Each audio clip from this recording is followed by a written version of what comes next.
Bismillahirrahmanirrahim. Honorable President Ilham Aliyev, Honorable President Recep Tayyip Erdogan, Honorable Ministers, distinguished delegates, Assalamu alaikum and a very good afternoon. At the outset, I would like to congratulate my dear brother President Ilham Aliyev and our brothers and sisters in Azerbaijan on your Independence Day, and the way Azeri nation fought for its liberation. You earn high position in the Community of Nations.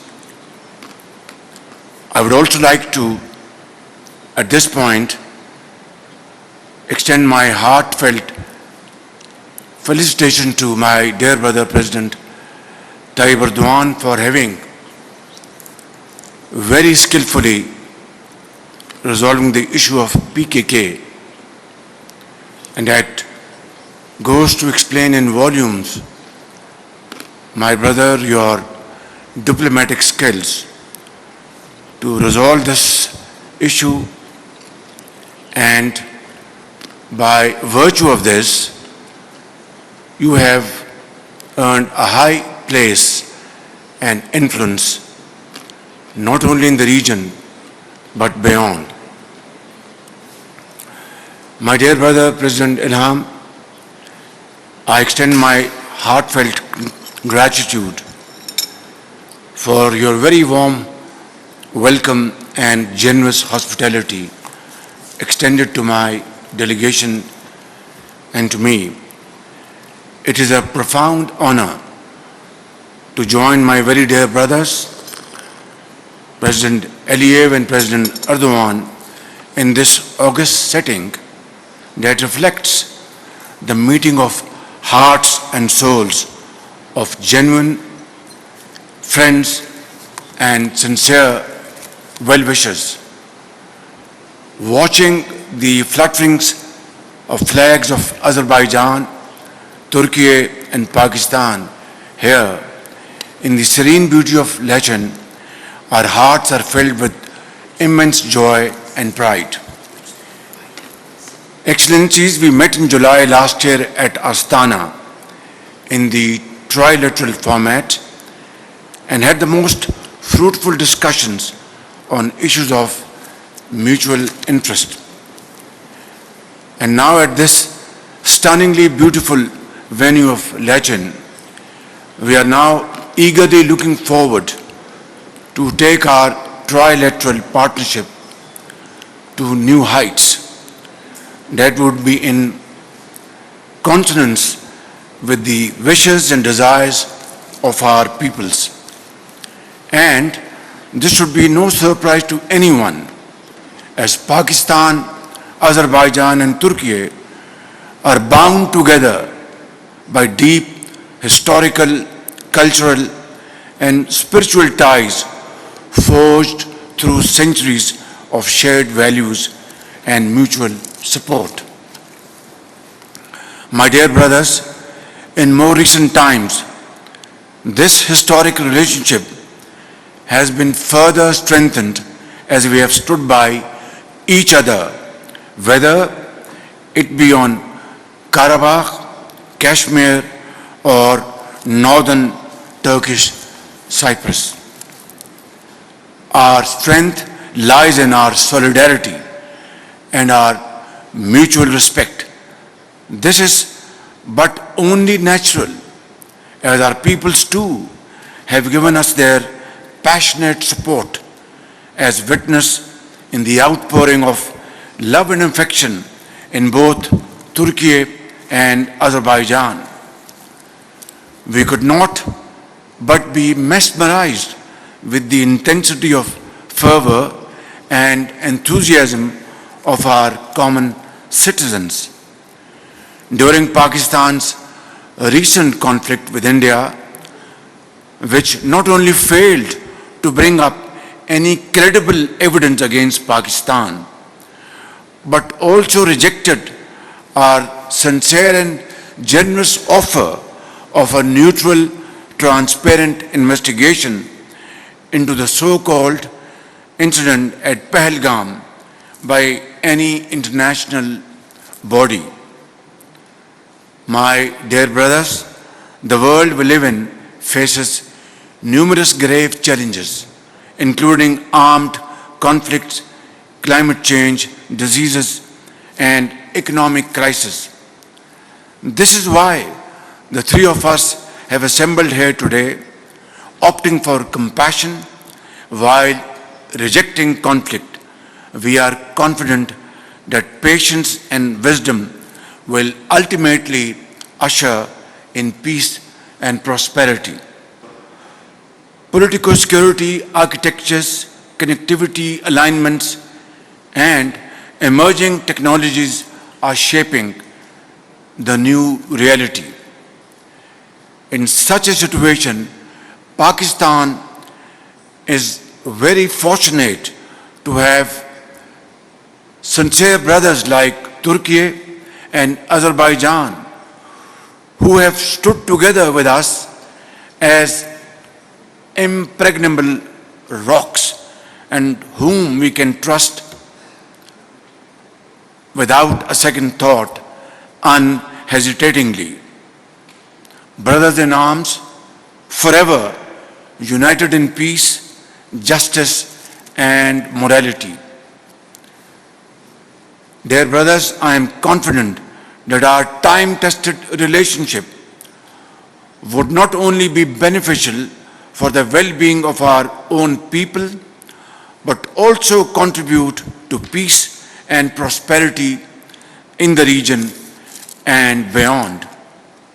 This trilateral format is both very timely and of great importance and significance for all of us, as it gives us the necessary political ownership and the impetus to move forward collectively and in unison in all spheres of our common interest.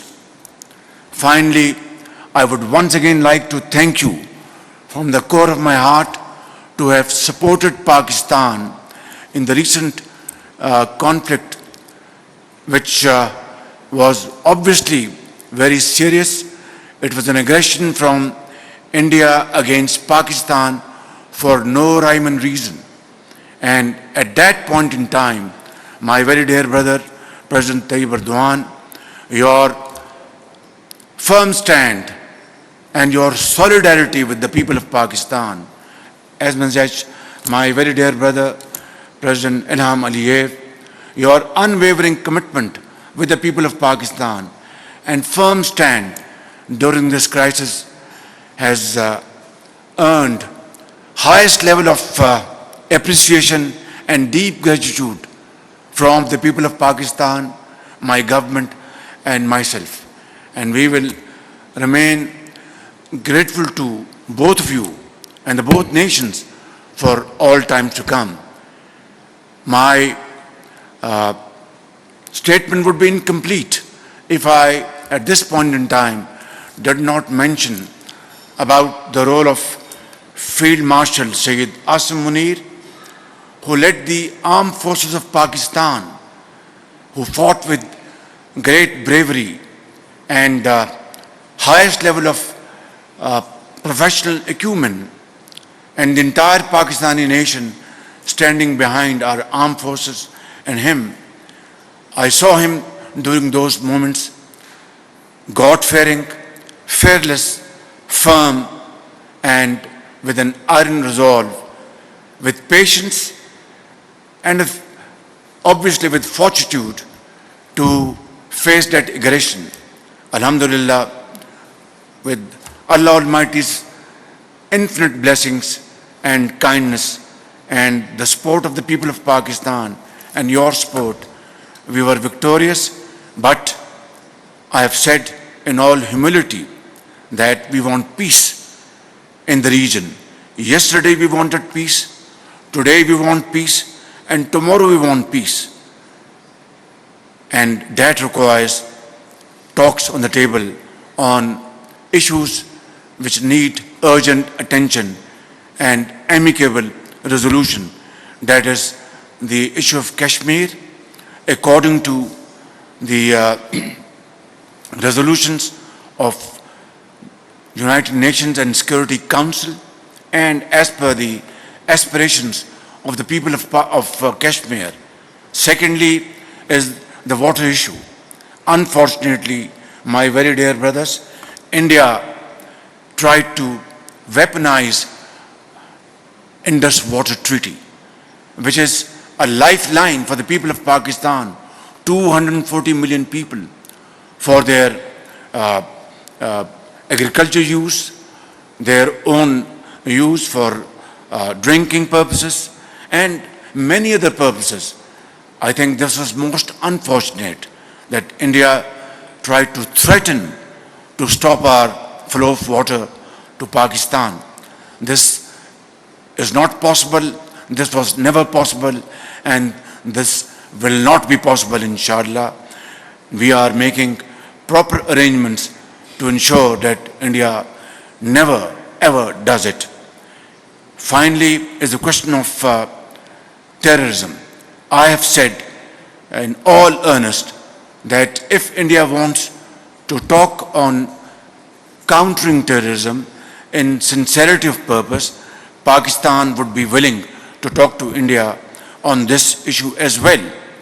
But this is a fact of life, my very dear brothers, that we are the biggest victim of terrorism around the globe.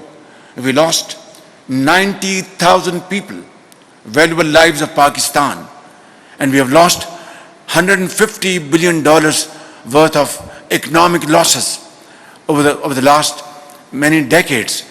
And there cannot be a bigger commitment and our intention to beat this menace for all time to come. And in that, if India wants, in all sincerity, honest cooperation, Pakistan would be willing, along with promotion of trade with India. All these issues need to be discussed on table. I would be extremely grateful for your support in this behalf, as my very dear brothers and real brothers, in fact. May Allah Almighty, in His wisdom and benevolence, guide us in the journey that we are undertaking. Thank you, my dear brothers. Pakistan, Turkey, Azerbaijan, friendship, Zindabad, long live this friendship. Thank you.